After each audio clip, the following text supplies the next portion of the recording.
is a selection of books outside. And if you have a chance to look through them, there's quite a collection there, some of them old. And the two people I have to credit for that are Dr. Warner and Curtis Manning. Because I had a first floor office when Katrina was coming in, and I called Curtis Sunday and I said, would you mind getting my collection of Louisiana history books on the second floor? I just have a strange feeling. So they did, and as a consequence, those books survived. Otherwise, they wouldn't be around. So I'd like to thank them personally for those efforts. Okay, so we're going to begin the lecture with Huey P. Long. Today is actually the 72nd anniversary of his passing. Huey Long, he's several elected offices. He's a public service commissioner. He was obviously governor of Louisiana. He was United States senator, and the senator and governorship kind of overlapped a little bit. We get into that some. And then finally, President of the United States. How close did he come? What were his ambitions? We'll talk about all of that. The early years. First of all, he was from Wynn Parish, which is actually in the center part of the upper part here. It was called the Pine Line. Wynn Parish had a unique experience and background in that it was very populist. In the American Civil War, a lot of the people in this area did not join the Confederacy because they felt it was a rich man's war and a poor man's fight, since people who owned slaves were exempt from conscription. So they joined what was called General Green, which meant they went into the woods and hid from the conscription agents that were there. In 1912, when Eugene Debs ran for president as a socialist, 32% of the ballot went to Eugene Debs. So this is a hotbed of populism and socialism in Wynn Parish. This is Huey as a young man. He began his career as a student. He was precocious, to say the least. There was this one story, if you read T. Harry's book. And by the way, there's two great books on Huey Long. One of them is T. Harry's book, Huey P. Long. The other was Hunter T. Kane's Louisiana Hayride, Rehearsal for Dictatorship.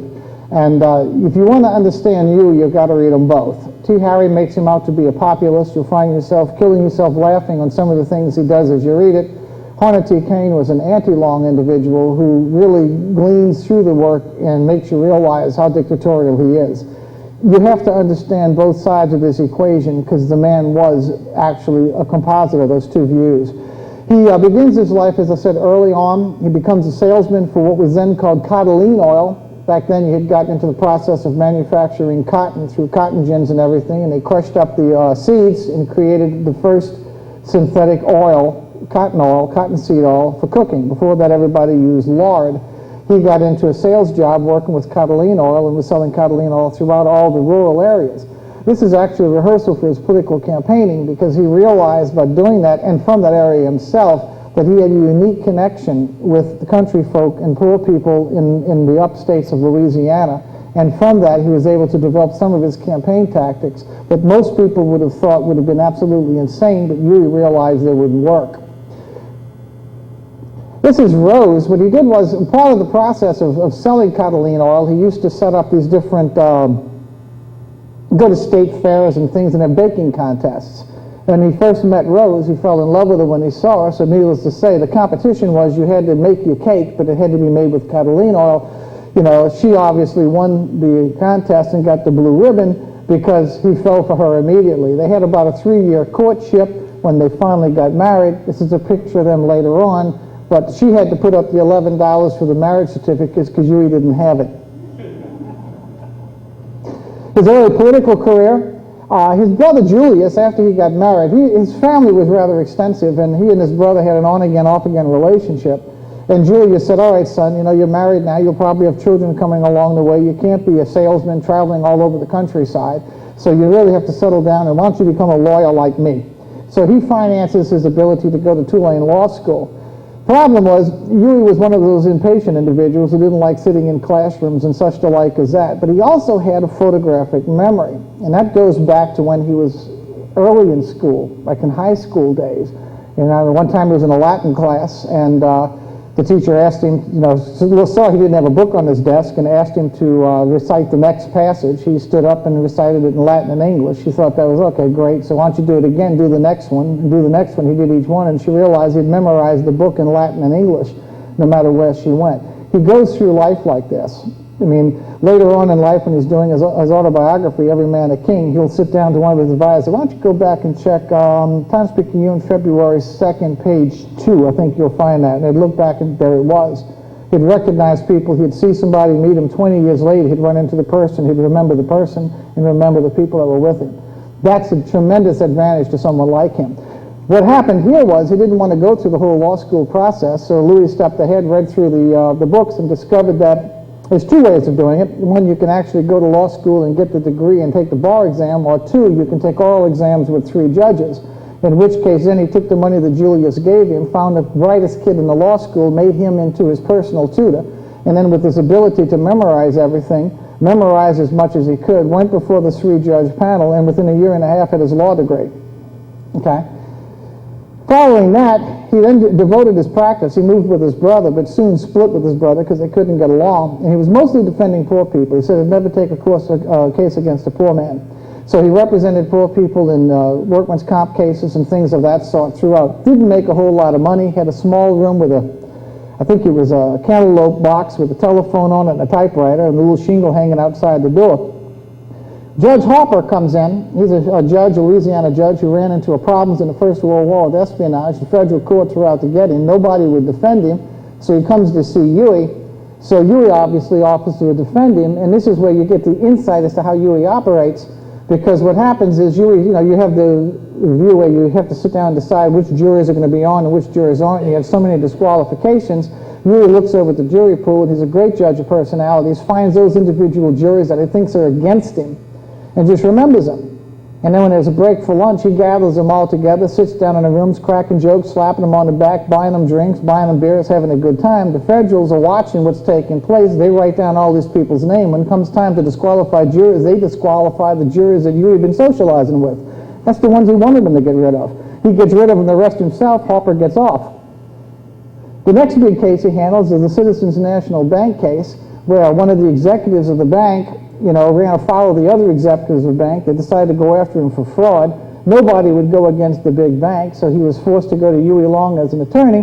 Huey takes the case, wins the case, and ends up for the first time with a significant amount of money. He gets $50,000, at which point he builds a beautiful home for him and Rose in Shreveport, and has a wrought iron gate put across the front, and in the front of the gate he has inscribed in it CNB. And when the guy making the gate said, well, no offense, Mr. Long, is that the jury in this is a HPL. Why would you put CNB? He says, well, they paid for it, so might as well put their name on it. So let's see if the next one comes up. He then goes for Public Service Commissioner. He starts reading the Constitution because he's 25 years old. He wants to run for office, and he figures, what's the earliest age I can run for something? So at 25, he discovers you can get on the Public Service Commission. It was in transition. At that point in time, it was called the Railroad Commission. It was one of those commissions that nobody paid attention to. As a consequence, they gave a lot of authority to it, but since nobody was exercising it, it was more or less invisible until Huey got there. Once he gets in there, first of all, as he think about the genius of this, he realized that in any election campaign that takes place, because it's a statewide election, you have winners and you have losers. So he went to the losers, got their list of people who they'd supported him, and basically turned to the losers and used that as his column to people to get elected, using their support. So he came across that, and once he got in, he found out that it expanded his jurisdiction to railroads, pipelines, riverboats, and utilities. So now, when Huey begins this process now of trying to tax Standard Oil, he is out to get Standard Oil because Huey is a part investor that he had picked up some money when he made his other case in pipelines, and what was happening is through monopolistic practices, Standard Oil was shutting off all the small distributors to try to run them out of business. So he was going to use the power of his position on the commission to put a tax on Standard Oil. He also turned around and lowered the phone rates in the Columbian Telephone and Telegraph case, which is an important one because they had a monopoly in the area. And as a consequence, by rolling these fees back, every person in the state of Louisiana who had a telephone got a rebate check because of Huey Long. Now, what better campaign is that than to put money literally in people's pockets? And of course, Huey never let anybody forget that he's the one that put the money in their particular pockets. He then supported Governor Parker, who came across as a reform governor, but then broke with him when time came to push this 5-cent a barrel tax on Standard Oil. They were at a very powerful meeting with the governor and everybody, and in walks the chief financial officer for Standard Oil. Huey, somewhat taken aghast by this, he asked Parker, what's this guy doing here? And he says, well, I invited him, at which point the subject of the 5-cent tax comes up, and the guy looks at it and says, there will be no tax on the stand at all, turns around and walks out. Huey is amazed that he's being dictated to by the chief executive officer of an oil company, and at that point he breaks with Parker. They become enemies from that point out. He then decides in 1924 he's going to run for governor. What he does is he seeks on this occasion the support of the local sheriffs, and he has a unique way of approaching politics using circulars and the automobiles. He has a very powerful campaign. He goes everywhere. He has boundless energy. But the two things that cost him the election, and one of them, the issue of the KKK came up. They had a strong anti-masking law and a very strong pro-KKK thing. Huey didn't want to be involved either way. He felt that the real issues in Louisiana had to do with education, paved roads, charity hospitals, things like that. This was a distraction. As a result, he really couldn't mobilize the support he needed. The worst thing was heavy rains came down throughout Louisiana. In one of the districts that Huey turned to, he won by 99%. He looked at it and he said, I've lost the election. His friend said, what are you talking about? He said, the numbers aren't here. He says, they're stuck in the mud. The people up north can't get to the polls. As a consequence, he lost that election. But what he does is he recognizes that there's a polarity, a three-way split actually in Louisiana, North Louisiana Protestants, South Louisiana Catholics, and the city of New Orleans. He had to get inroads with the Protestants. You got to get at least two legs of this tripod. So as a consequence, when Senator Irwin Broussard starts to run, Broussard is a Catholic, has no connections in North Louisiana, so Huey would go up to North Louisiana and campaign with him in the Protestant areas. Then Huey would come down to South Louisiana and campaign with him down here in the Acadian area. Huey was basically using him because he was riding on his coattails, knowing that he was going to run in 1928. This gave him the opportunity to meet people, talk to people, somewhat selflessly, right? He's helping another guy. But in the meantime, he's letting everybody know who Huey P. Long is during this particular campaign. 1928, he decides to run again. Huey spends the next 4 years campaigning to be governor of Louisiana. He employs all sorts of new tactics. First thing, he uses radio. Nobody had ever used radio up to this point in time. Huey extensively uses radio, and he's almost like Hugo Chavez or Fidel Castro. Because when Huey would get on the radio, the way he would begin it was, this is Huey Long talking to you. I want you to contact all your friends and neighbors and tell them to tune in to listen to Huey Long. And then he'd play music until everybody got tuned in. Then he would start haranguing. He would talk for 4 hours, interspersed with music, but laying out his entire program. He had circulars that he would put down and run everywhere he could. He realized that if you put them high up, nobody could take them down, so he had trucks with ladders built on them so he could put them at the tops of trees and nobody could get them off. He developed a caravan with sound trucks that traveled throughout the entire state, where the sound truck would come through a community that put up all sorts of circulars, announced that Huey Long is coming. Then a couple of hours later, another trucks would come through, Huey Long's almost here. And then finally a sound truck would arrive and there would be Huey Long. They'd have a band playing, he'd deliver his speech. He had people in the audience. If a child started cutting up, to shove the sucker in the kid's mouth. If somebody was distracted, they had their arm bent behind him and they more or less were pulled in the back and disappeared until Huey was finished. And this caravan would work its way throughout all of Louisiana. He ridiculed his opponents. He gave them nicknames like Feather Duster and Turkey Neck and all that. And some of these names stuck with these poor people till the day they died.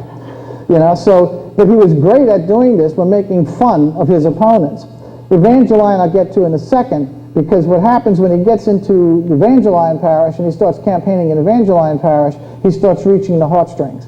And as one incident, for instance, he says that he would meet with people and be talking on the speech and say, yeah, when I was a young man, he says, I'd wake up in the morning on Sunday. He says, and I would take my car, my little buggy, and I'd hook up the buggy, and I'd bring my Catholic grandparents to Mass.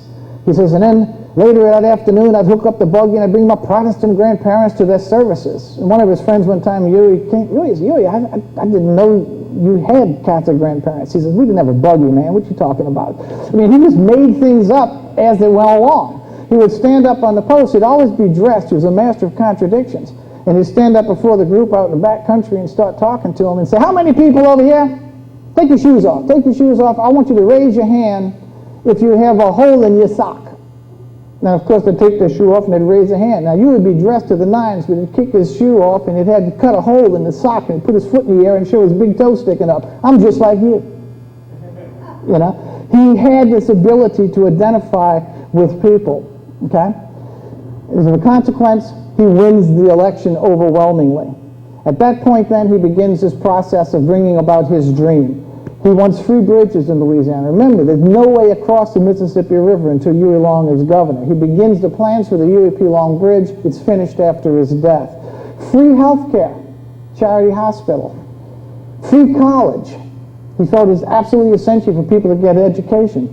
Free textbooks. He fought that to the U.S. Supreme Court because people contended that you couldn't give textbooks to kids in parochial schools, and Huey's response was, I didn't give it to the parochial school, I gave it to the kid.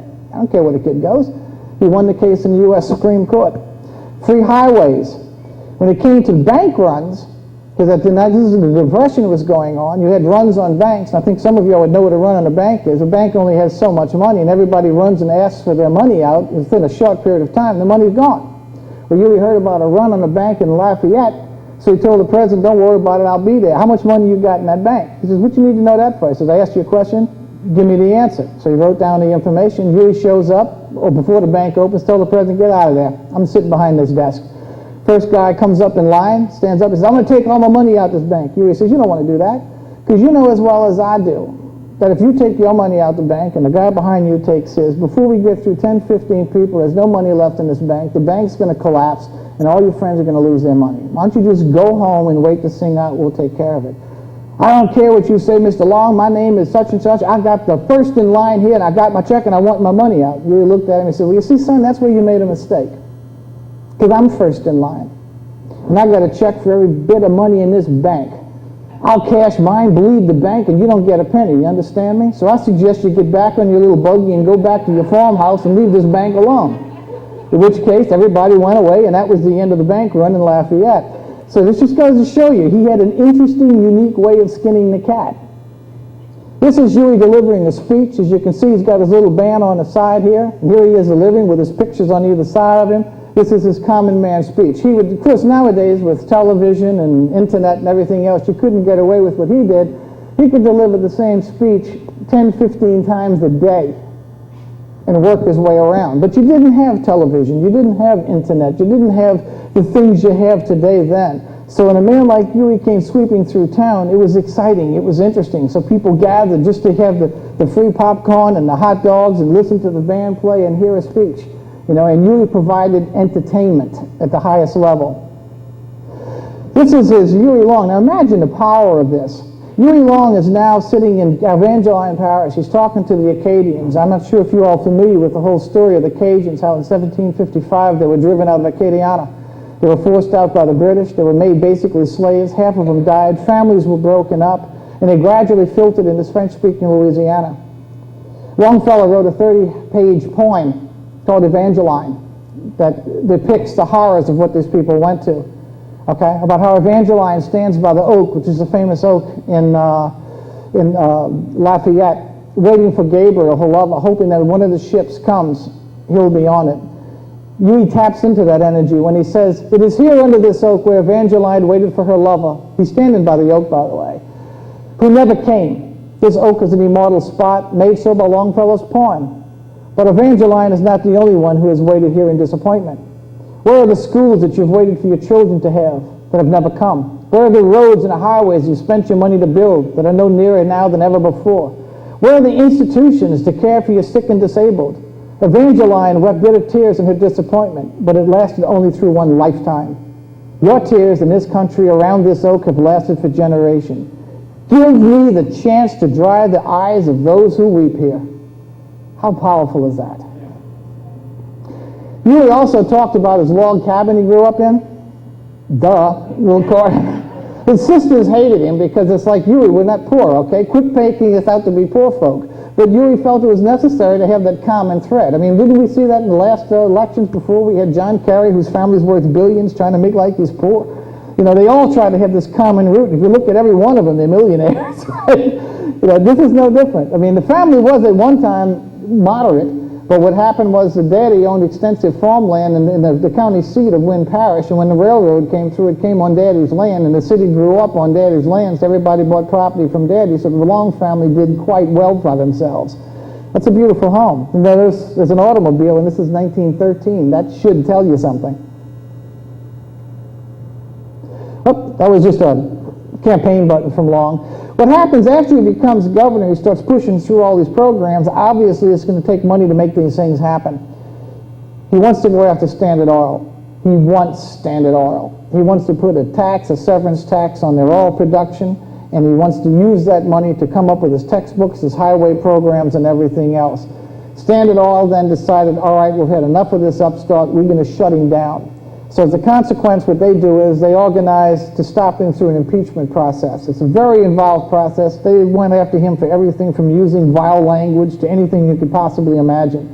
By the time it works its way through the House of Representatives, it's distilled down to 8 basic charges that are lodged against him. It now goes to the Senate. The Senate is going to be formed now into a jury, and the Supreme Court justice is to be head of it, and he's going to face a trial for impeachment, okay? Standard Oil, in the meantime, is using its financial might to buy up as many senators' votes as it can. They're celebrating. They've finally whipped this little guy up, and they've cut him up in little pieces before he can really have any effect. Huey, for his part, is distraught. As the story has it, he's up in his hotel room at the Heidelberg Hotel, thrashing about in bed, almost in tears, screaming that, they've got me, they can destroy me before I can do anything. But then 2 people come to his rescue. So you get it to come up. Leander Perez, a young man, an attorney, and Earl Long. What they come up with, they tell Huey, no, there's a way around this thing. It takes 2/3 vote in order to win this thing. What we have to do is come up with a round robin. We have to get a letter that 15 senators will sign that say no matter what charges are brought against you, they will not vote for impeachment. Huey goes along with it. They promise everything you could possibly imagine to get 15 senators lined up. They get them to sign their names to this round robin. Leander Perez rolls it up and holds on to it. Meantime, the press is now descended upon Baton Rouge. Standard Oil's got all its people there. The anti-Long people are just dancing in the streets because they finally got rid of this guy. The Senate convenes. Everybody's gathered around to see what's going to happen. Leander Perez stands up and moves for adjournment. Everybody looks at him like, what? He says, well, I move that this House be adjourned. He says, it has no business to conduct here. As I see it, it takes 2/3 members of this body in order to convict. I got a round robin here signed by 15 members of this body which say they will not convict on any basis whatsoever. So I move that we adjourn sine qua non because they have no basis for doing any discussions. Immediately, one of his allies calls for a second. They call for a vote. Huey's clear. He walks out. The whole thing collapses. This dead sure impeachment disappears completely. Huey is now free of this menace.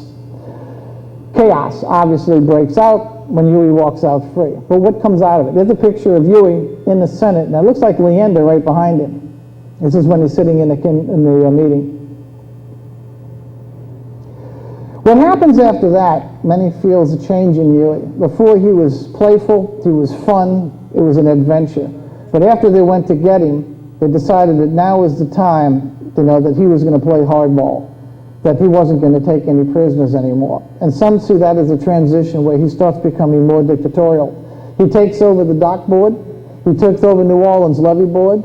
He used state police as a personal bodyguard, ran them everywhere he could. He runs roughshod over all state and local governments. He had his candidates win elections where he ends up with a veto-proof campaign. He passed bills in moments, 35 bills in several days. He could just run them right through the legislature. He controls the court system through the election process and gerrymandering. As a result, you say, well, I'm going to take you to court. Huey says, have fun. Because the district court judge is mine, the appeals court judge is mine, and the Supreme Court is mine. So you tell me where you think you're going to win this thing. I control everything.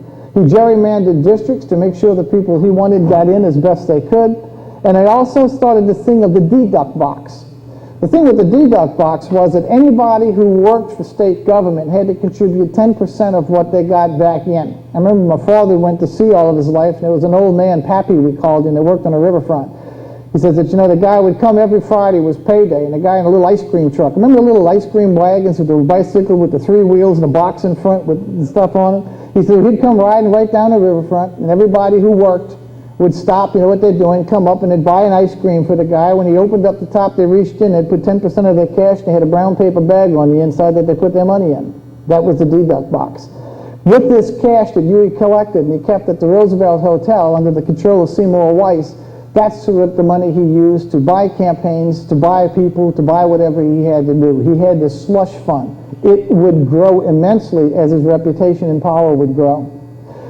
Finally, he decides to run for the United States Senate. He's not happy here, so he wants to become a senator, and he's going to support President Roosevelt because he sees Roosevelt in the midst of the Depression as somebody that's standing up for what he wants. Problem is, after winning the Senate seat, which he wins hands down, he's got a problem because the person who's the lieutenant governor is not a long supporter. So how's he going to get rid of this guy? Well, what happens is, typical Huey cleverness and control of the legislature, as soon as Huey wins the election, this guy declares himself as governor of the state of Louisiana.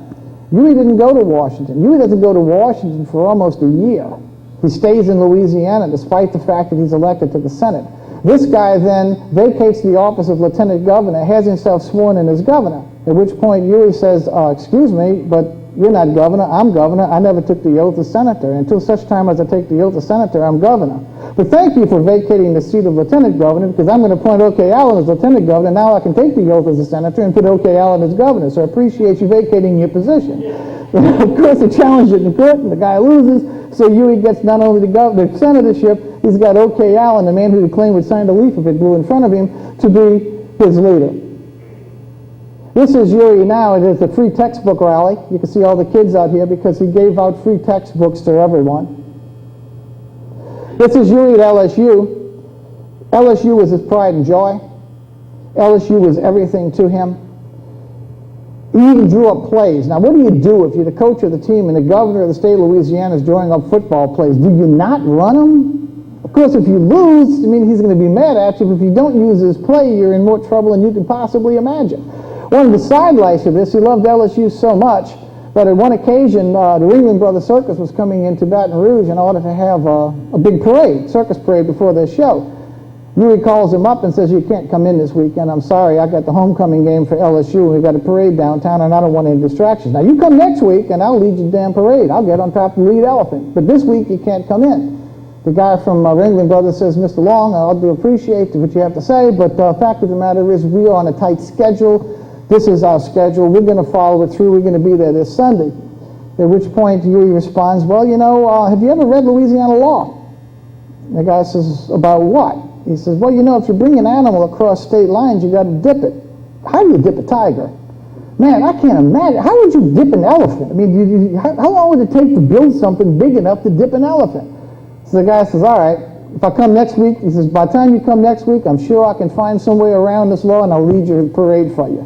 As a consequence, Ringling Brothers waits. But again, that shows in a way the abuse. Yes, it's funny, but if you're a businessman who's got a schedule to follow, you suddenly find your entire schedule for your whole thing is thrown off because this man has a parade. So you see the two sides, populist and dictator. You know, you see how it can rub. Depends on what side you're on. This is Huey here with Cardoza singing a theme song. You know, every man a king, for you can be a millionaire. But there's something belonging to others. There's enough for all people to share. When it's sunny June and December too, or in the winter time or spring, there'll be peace without end, every neighbor a friend, and every man a king. I can't sing very well, but I won't make it on American Idol, that's for sure. But this was his theme song. And it also becomes the title of his biography. But it actually is taken from a speech by William Jennings Bryan at the turn of the century, Every Man a King. Finally, you know, as the U.S. Senate to 1932 to 1935, there's two views of Long as a senator. This one is interesting because what happens here is kind of strange. He's invited to a party at Sands Rock Country Club.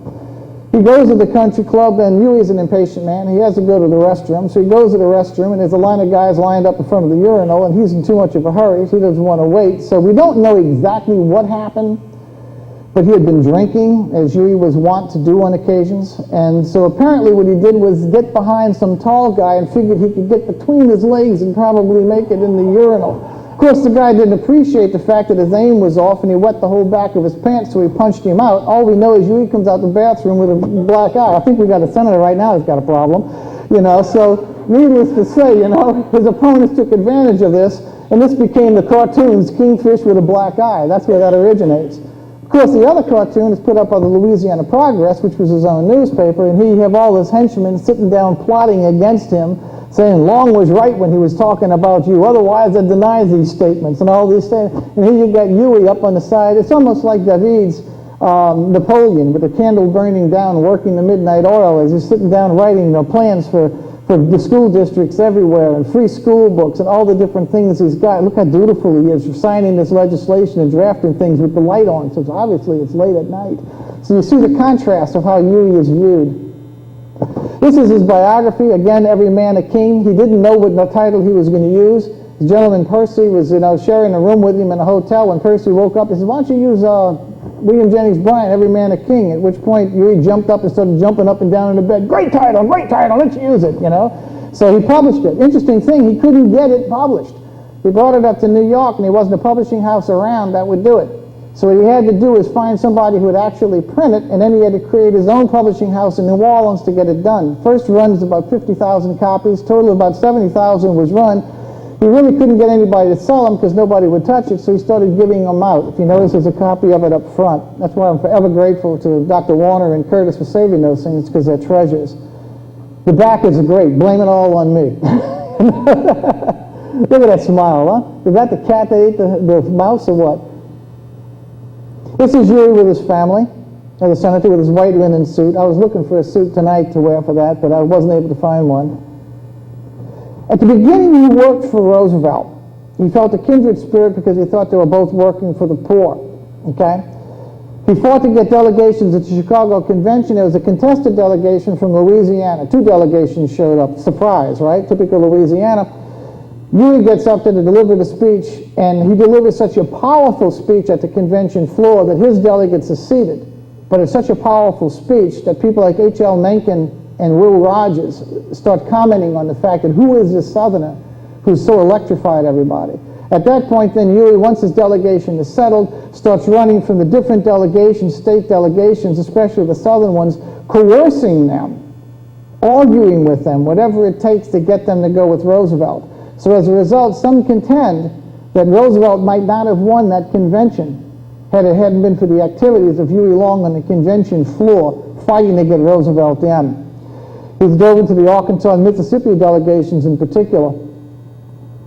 After that, he goes on a campaign trail. They don't know really what to do with this guy because they don't know whether he's serious or a clown. So to Roosevelt, you got to remember you're dealing with these more or less New England Yankee upstate wealthy individuals, and here's this country bumpkin. So what they decide to do is they're going to send him into places like, Wisconsin, North Carolina, South Carolina, North and South Dakota, Nebraska, Kansas, kind of backcountry, kind of let's just get him out the way.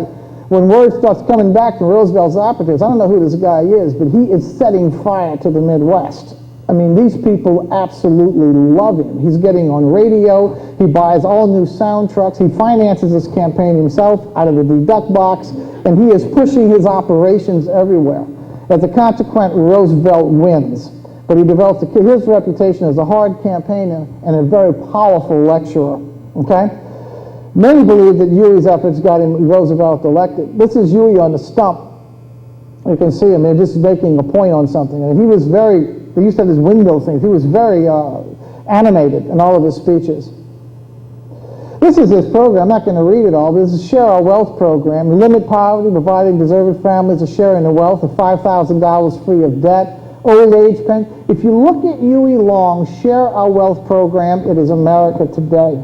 At that time, this was highly revolutionary type things. Limit the hours of work week, establishing minimum wages for federal jobs, balance agricultural production, because Roosevelt at the time was trying to pay farmers not to grow. He says, people are hungry. How can you do that? So he stood for the farmers. Veterans benefits from the wars. Roosevelt was opposed to that. He thought it would cost too much. He says, how can you not give these veterans benefits for what they've gone through? Taxation of the government, first by reducing the fortunes from the top. His attitude was if you had over so many millions of dollars, you weren't accumulating money anymore, you're accumulating power, and only people should have power are the people. So let's spread this money out a little bit. As a U.S. Senator, provide support for banks during the Depression. Roosevelt was only willing to provide FDIC protection for savings accounts for national banks. Huey forced him to do it for all banks. So the reason that your money is guaranteed and protected in banks is because of Huey Long. Bankruptcy protection for farmers. Financial support, unemployment was Huey's program. He was angry at Roosevelt because Roosevelt wasn't willing to go far enough to protect the common man. As far as Huey was concerned, 1% of the people controlled 90% of the wealth. We're looking at a revolution unless we do something about it. Look what's going on in Germany. Look what's going on in Italy today. Open your eyes as to which way this country is going. Okay? Passed the Chapman bill. He passed for World War I veterans. He believed the New Deal was too moderate, and he kept pushing Roosevelt to go a little bit more radical. And that's when him and Roosevelt started having their difficulties. Roosevelt counterattacks by sending Treasury agents to Louisiana to investigate Long's operation. Earl Long actually testifies against Huey because Earl and Huey sometimes would fight. This was one of those occasions when they did. Supposedly, the Treasury agents went back up to Roosevelt and he asked what it was like, and he said, if you want a graduate course in politics, go to Louisiana, man. This place is amazing. They never really got anywhere with their investigations. At this point, then, he had turned all of the money that he was getting from the New Deal into anti-Long forces, trying to cut Huey out because Roosevelt was suddenly realizing that he had a panther by the tail. Huey Long was on WDSU radio. Huey Long was broadcasting like Father Coughlin all around the United States. People were tuning in to listen to Huey, and that scared the bejesus out of the Roosevelt organization. Let me go back.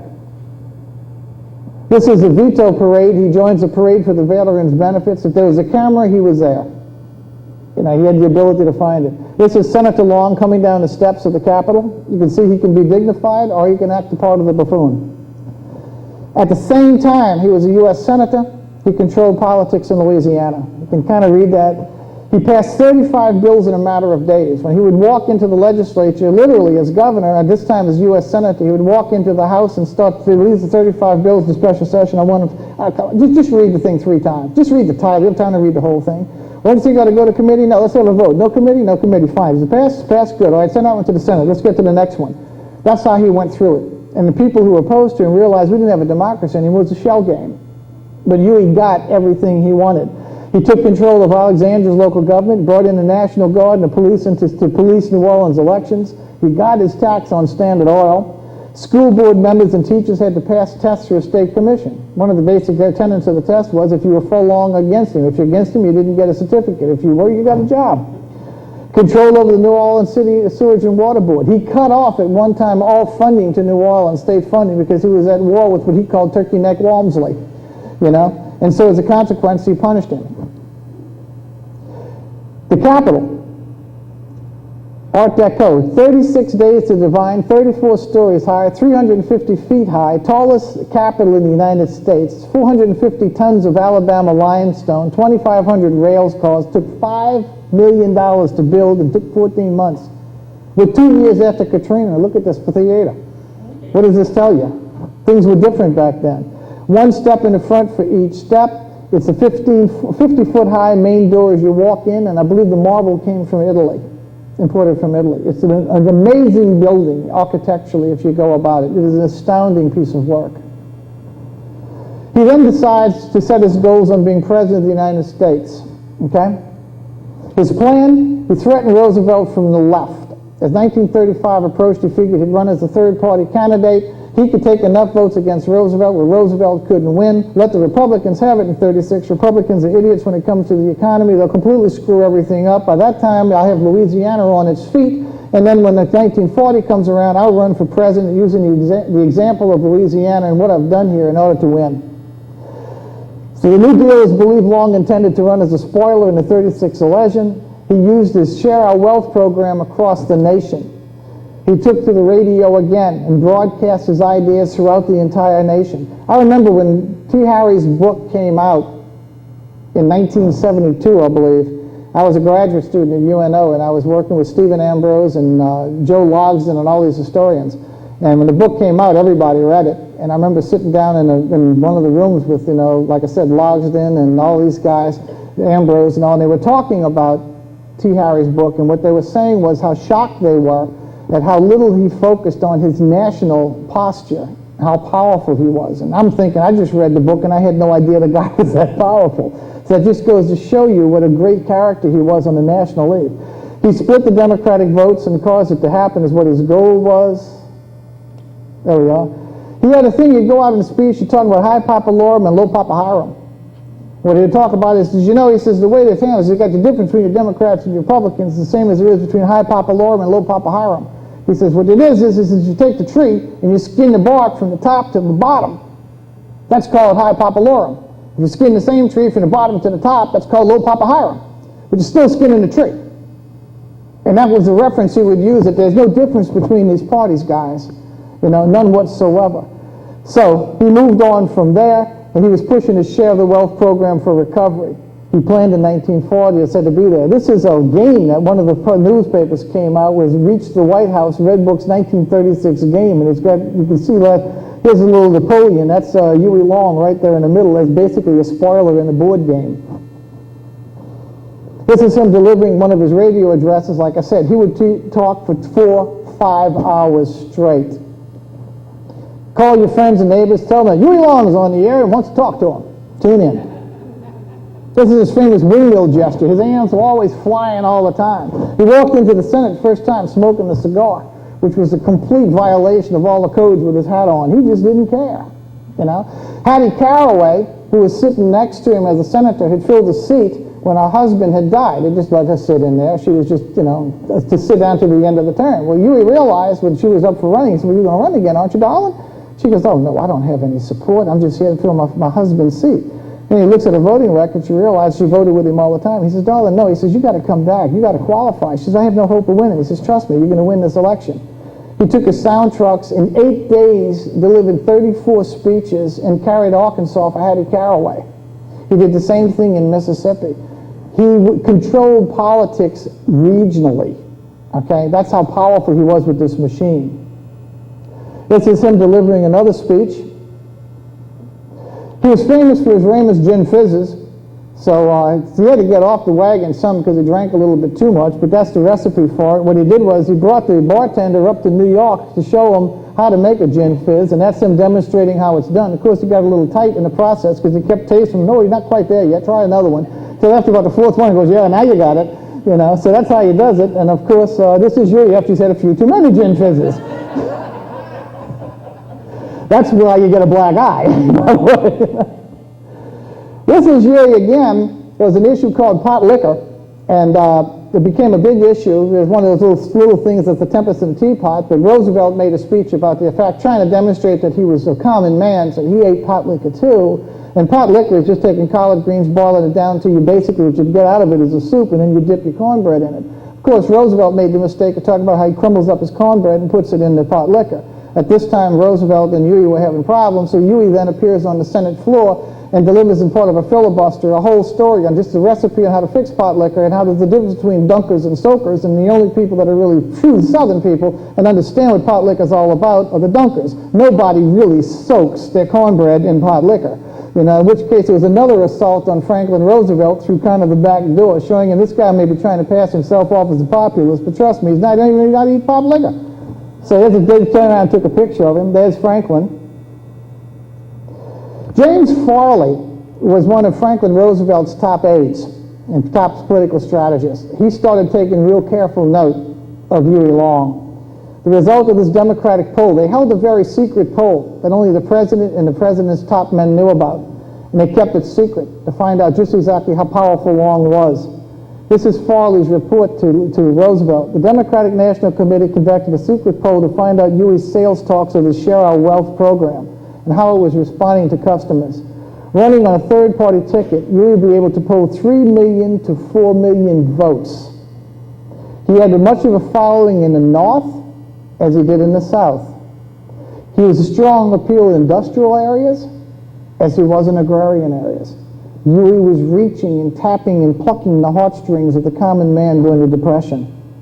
Long might be the balance of power in the 1936 election. He was a real threat.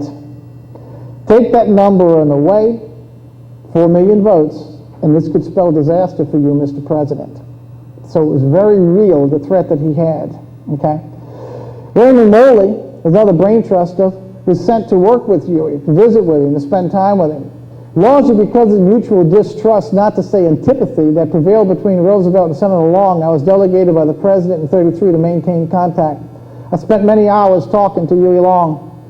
There could be no question of his extraordinary mental, or if you will, intellectual capacity. I've never known a mind that moved with more clarity and decisiveness and force. He is not a backwoods buffoon. One of the reasons for Roosevelt's change in direction in his New Deal was because of the threat from the left proposed by Huey Long. When you look at the last part of the New Deal, the NRA program and everything, he's now forced to adopt some of what Huey's talking about because Huey is ambushing him politically from the left to the point where it's threatening his presidency.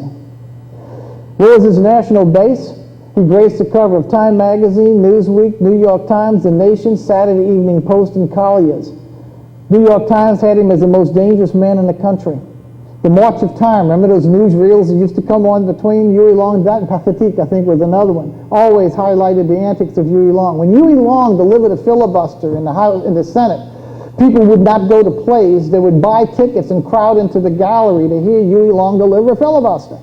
One time he read the United States Constitution into the Senate record because he said half these idiots here never read it, so it's about time you find out what it was about. So he started with the preamble and read the entire thing with all amendments. He says, now it's in the record, now you know what what this country's all about. Another time he read the New Orleans phone book into the record. See, what you talk about has to be germane to the subject matter. So Huey's point was, I'm telling you, he says, the people in Louisiana are for this. If you don't believe me, call Mr. Adams. You can locate him at such and such and such and such an address, and here's his phone number. Well, look at this. We got another Adams. I think his name is James, and he just worked his way through the phone book. He spoke in a filibuster for 15 hours by himself, uninterrupted, to lock up legislation that he didn't want. He finally got what he wanted, which was adding state banks to the protection, insurance protection of the FDIC. 1935, he pushed his Share the Wealth program nationally. Think about this. He had that deduct box of cash from every contract and every worker in Louisiana. He added to that the Share the Wealth program. In order to join, it cost you $1. He had 8 million members. That's $8 million.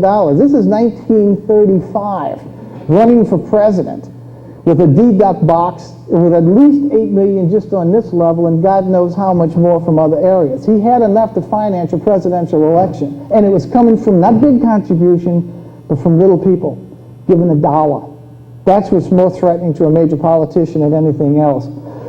What happened is he decided to go after Roosevelt. He was going to his own turf. He went to the Philadelphia Convention Hall to have a meeting. 15,000 people showed up. After he got finished delivering his lecture, he ran into a senator from a Democratic senator from Idaho. And he says, I was down there in Philadelphia, 15,000 people showed up to hear me. And the guy from Idaho kind of looked at him and laughed and said, Huey, they came to look at you because you're kind of a comic character, okay? They came out of curiosity. And Huey smiled and says, yes, that may be true. But after it got stalking, they all stayed. They listened to what he had to say because he was telling them what they wanted to hear.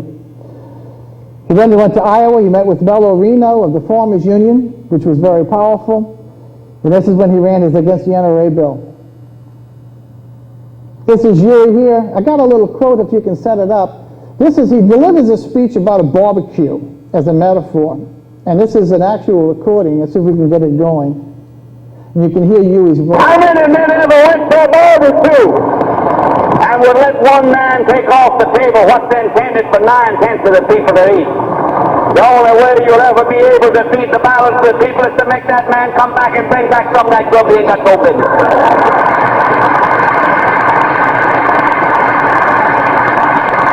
Now, how are we going to feed the balance of the people? What's Morgan and Baruch and Rockefeller and Mellon going to do with all that grub? They can't eat it. They can't wear the clothes. They can't live in the house. But when they've got everything on the God's living earth that they can eat and they can wear and they can live in, all that their children can live in and wear and eat, and all that their children can use. Then we got to call Mr. Morgan and Mr. Mellon and Mr. Rockefeller back and say, come out here. Put that stuff back on this table here that you took away from there, that you don't need. Leave something else for the American people to consume. How powerful is that? So that's Huey delivering a speech. Actually, it's kind of funny because at this time he started talking about people trying to assassinate him. If you see an actual film clip here, you know the old days they had the flash bulbs? And sometimes they would pop. In the middle of the speech it popped and Huey jumped and he looked over to the side and everybody froze in the place and he started laughing and everybody just cracks up laughing because at first they thought it was a gunshot, you know. So that was Huey then. Here he is on the cover of Time magazine. Give him honor or give him death. This goes to show you how polarized America was about this man. Just after leaving Washington, we're going back over here, we go back. Oop. This is my first days in the White House. How arrogant is that? He's leaving the White House. He writes his book. It's out there, My First Days in the White House, where he lays out exactly what he's going to do when he's president of the United States. He stops in Harrisburg, Pennsylvania to meet with the publisher to get this law contract done. He's got the manuscript in his hand on the train as he's taking a train ride to New Orleans. This is right before he dies, okay, as he's proofreading the final draft of the book. This is him getting on the train. The assassination. So what happens? Huey comes into New Orleans by train. He plays a round of golf with Seymour Weiss, at which point he tells Weiss, oh, by the way, I moved the deduct box. Weiss says, where is it? He goes, I'll tell you later. I got more important things to do. They finish their round of golf, they get in the car, and they drive up the brand new Airline Highway, and they go up to Baton Rouge, where he's got a special session scheduled. Part of the special session is 35 bills is gerrymandering a guy by the name of Judge Pavey in Evangeline Parish. He's held that position for 28 years. He's a vicious anti-Long person. Long wants to get rid of him. His assistants say, Huey, why even go there? The guy is so small it doesn't matter. I don't want him there. I'm getting rid of him. I'm gerrymandering out of his district. So Huey then begins going to the House, going to the Senate, and bouncing back and forth to steer his bills through. On September 8th, 1935, prior to the death, announced to the Senate floor that he would be assassinated. In the United States Senate, he said he had transcripts of meetings that were held at the DeSoto Hotel where individuals were drawing straws as to who would kill him. Of course, nobody believed him. He then left Washington and came to New Orleans. He was proofing of days. He walked down a Capitol corridor because Huey was a bundle of energy. He ran from point A to point B. His bodyguards couldn't keep track of him half the time. So he was running across, and all of a sudden, as he's walking ahead of his bodyguards, he turns, he comes out the governor's office, he's walking ahead in the back corridor. There's a column on the side, there's a cut in there with a column, and a man in a white suit and stockade, he steps out. His name is Dr. Carl Weiss. He's Judge Pavey's son-in-law, okay? He's a 29-year-old, highly gifted ear, eye, nose, and throat surgeon at Our Lady of the Lake Hospital. Gunshots are fired. Both Huey and Dr. Weiss are hit. Huey is then brought to Our Lady of the Lake Hospital. He dies 30 hours later at the age of 42. Okay? 150,000 people show up at his funeral. They come by car, they come by ferry, and they walk. This is a picture here from the New York Times. Doctor shoots Louis Long in the Louisiana Capitol. Bodyguard kills assailant. This is a picture of Dr. Carl Weiss, who's accused of shooting Huey. This is Weiss's body. He had 29 bullets in the back, 30 in the front, and 2 in the head. I mean, they just opened up on him. They didn't know who he was.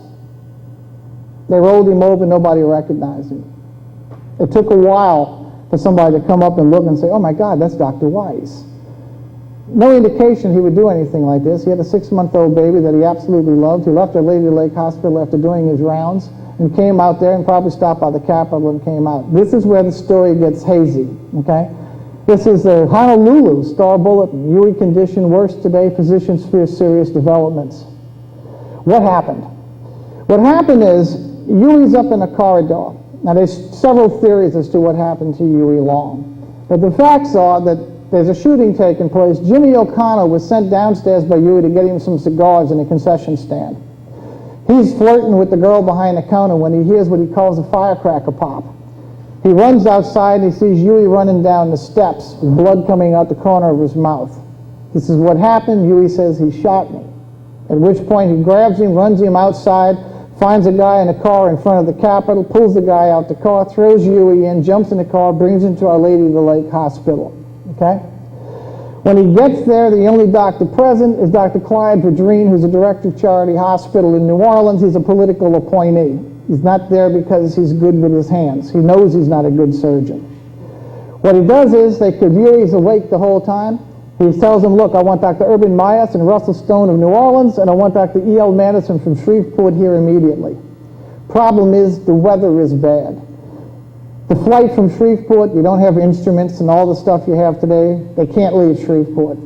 The two doctors in New Orleans are facing the same conditions. Plus, they decide by the time we get to Shushan Airport, that's Lakefront Airport at the time, get in an airplane, get loaded up. Hell, we can jump in the car and take that new airline highway that's not even dedicated yet. We can be there in an hour and 15 minutes if we've done it. There's no traffic. It's not dedicated yet. So they decide they're going to fly it up the highway. The doctor in Shreveport can't get there because of the weather. These two gentlemen slide off the road, lose control, and end up stuck in the mud. They got to fight by themselves because it's an undedicated highway. Nobody's coming around to try to get the car out the mud. Huey then starts getting worse. His blood pressure is now dropping. His heart rate is starting to increase. Verdreen doesn't exactly know what to do. He turns to his assistants, Huey's assistants, and says, "Look, I'm going to have to operate." At which point, he operates. It's actually a public spectacle because all of his assistants are around the walls in the operating room watching what's happening as Huey's being operated on. He goes through it, finds a nick in his colon, 2 sides. He's got an entry wound, an exit wound, stitches everything up, figures, hey, it's kind of routine. Patches Huey up, brings him to the recovery room. Huey's laying in the recovery room when finally the doctors show up almost simultaneously from Shreveport and from New Orleans. They sit down and they start talking to Dr. Verdreen. "What did you do? What happened?" He lays out what happened. They go back and check Huey and says, "Something's not right. Something's not right." I mean, his blood pressure keeps dropping and his heart rate keeps increasing. "What happened when you catheterized him?" Verdreen looks at me and goes, "Well, I never catheterized him." The doctors look at one another and say, "Wait a minute, you never catheterized a man that's gut shot?" So they immediately catheterize Huey and pure blood starts coming out. His kidney duct had been ruptured and he was bleeding to death. This is 1935. You don't have ICUs. You don't have the ability we have to sustain somebody. If they operated, he was too weak to live. So they basically had to let him bleed to death, and it took him 30 hours for him to bleed to death. Okay? He dies of internal bleeding. This is Long's condition. Services will be held on Thursday. Mourners passing his casket. His last first sentence was, "What will my poor boys do at LSU do?" He was in and out of consciousness. The very last thing he said, he kind of jumped up out the bed and he said, "God, don't let me die. I have so much more to do." At which point he falls back in bed and he passes away. This is Huey in his casket. This is digging the grave at the front of the Capitol. This is carrying the casket out afterwards. This is a newspaper, 100,000 rights for Huey Long. This is the funeral taken from the top of the Capitol. You can see the people all over the place, and this is where the burial site is. Who killed Huey Long? Well, some contend Huey was actually killed by operatives working for President Roosevelt. And probably a good reason, but there's absolutely no evidence that he really did that. Some contended Carl Weiss killed Huey, just as the bodyguards had stated. Even if you read T. Harry's book, he focuses more on this interpretation, but he gives leave to the fact about something else happened, an accidental shooting. Some contend that Huey Long's bodyguards accidentally shot Huey while gunning down Dr. Weiss. This is a picture that appeared in the States item. See, I think I've got it. Okay, let's see if you see it. By John Chase. What he recognizes that is Dr. Carl Weiss. They then run out in the parking lot trying to find his automobile, where they find a .32 Beretta, .32 automatic. They then bring it and produce it on the scene. So they now at least have a weapon. The problem is, they don't know where Huey is. Huey has disappeared. Remember, O'Connor grabbed him and rushed him off to the hospital. So they're, in essence, covering up the fact that they shot an unarmed man. As I said, this is just theory. That they shot an unarmed man, not knowing that they actually shot the senator too. It's not till hours later when Huey appears in the hospital and they found out that he's been shot that all of a sudden the bodyguards realize we got a whole nother problem. We have a member of our audience who said that one of the bodyguards left Baton Rouge and stayed at his house right after the assassination attempt. Why would bodyguards leave and go into hiding if they killed an armed man who tried to kill and actually shot a U.S. senator? So it raises some very interesting questions as to what actually happened that day. So the assassination of Huey Long is draped in as much mystery as the assassination of John F. Kennedy. Just exactly who did it. And you really don't know because there's so many different stories circulating out there. But I thought this was a fascinating one because I had never thought of the fact that if it did happen this way, they wouldn't have known that Huey was shot. So the first part of the cover-up was planting a gun on somebody. Then later on, they run into the problem, the fact that he was shot. Now, the next thing I want to introduce is just a personal thing. I worked in a gun shop for 5 years when I was in graduate school. A .32 automatic is a girl's gun. No offense, ladies, but I mean, it doesn't have a lot of penetrating power. There wasn't an autopsy done, but Dr. Vadrine said that there was an entry wound and an exit wound. A .32 is not going to go through a portly man and penetrate his entire body, but a .44 police special could. So it's just throwing these little tidbits out there to let you realize that there may be a lot more to the story than a lot of us realize, and we don't know if it'll ever really be resolved. But all it does really is serve to cloud the issue. So did Vadrine, well, we know Vadrine killed him through incompetency, but did Weiss shoot Huey? Because when he was brought to the hospital, when he looked at the candy striper who was undressing him, his comment was, he hit me. Why did he hit me? And he had a cut lip. You know, so then you put all these elements together, and it makes for a very interesting story of what might have happened to Huey Long. Anyway, now that he's gone, following his death, federal government opens investigations in the entire Long machine. A guy by the name of F. Edward Hebert, who is a writer for the, I think it's the State's Item, comes up with what's called the Louisiana Scandals. President of LSU goes to jail. A lot of other people go to jail. It's called the Louisiana Scandals. The long years then turn out to a paradox. Just what was Huey? Is he a populist? There's no question about it. Look at the things he gave the people in this state, and look at the legislation as a U.S. Senator, and he forced Roosevelt to bring about. Things that are part of our everyday life are things that Huey Long invented and ran through his legislation. Was he a dictator? You better believe it.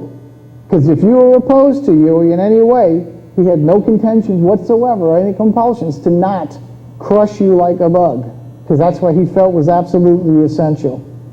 Did he help Louisiana? No question about it.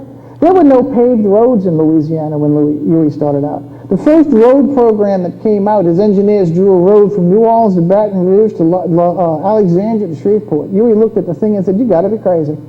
He said, "Give me that map." He took the map out the engineer's hand and he put 2 miles in each parish. The guy looked at him and says, "Huey, that's not a road system." He says, "You got little pieces everywhere." He says, "That's right." He says, "Because I want everybody in the state of Louisiana to know what a paved road is." He said, "Now, the next time I pass a bond issue, I'll connect those pieces." You know, and he did. He came up with a bigger road issue. So whatever the answer, there can be no debate over the point that Louisiana politics would never be the same after Huey Long. After the tradition of kickbacks and corruption, that goes way before Long. You can go back to Iberville and find issues there. But it gained a certain flair under his rule, and it continues to this day. And that's Huey P. Long. Is he a dictator? Is he a populist leader? Is he an opportunist? You have to make that decision for yourselves. Thank you so much.